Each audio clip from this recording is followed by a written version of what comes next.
नाशिक शहराचं हृदय मानल्या जाणाऱ्या शालिमार परिसरात आज दुपारच्या सुमारास थरारक घटना घडली। वर्दळीच्या शालिमार चौकातून एक चारचाकी वाहन जात असताना अचानक इंजिनमधून धूर निघू लागला।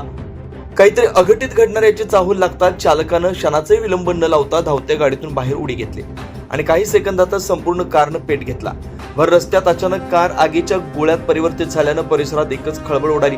रस्त्यावरून जाणाऱ्या पादचाऱ्यांमध्ये आणि वाहनधारकांमध्ये भीतीचं वातावरण निर्माण झालं। अजून स्फोट होऊ शकतात, कुणी जवळ जाऊ नका असा इशारा पोलिसांकडून वारंवार देण्यात येत होता।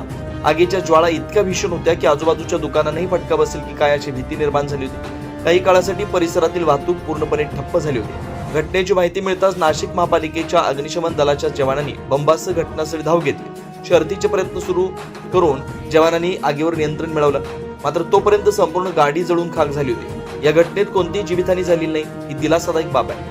शॉर्ट सर्किटमुळे ही आग लागल्याचा प्राथमिक अंदाज व्यक्त करण्यात येतोय। अधिक तपास सुरू आहे। 9 न्यूज महाराष्ट्र ब्युरो, नाशिक।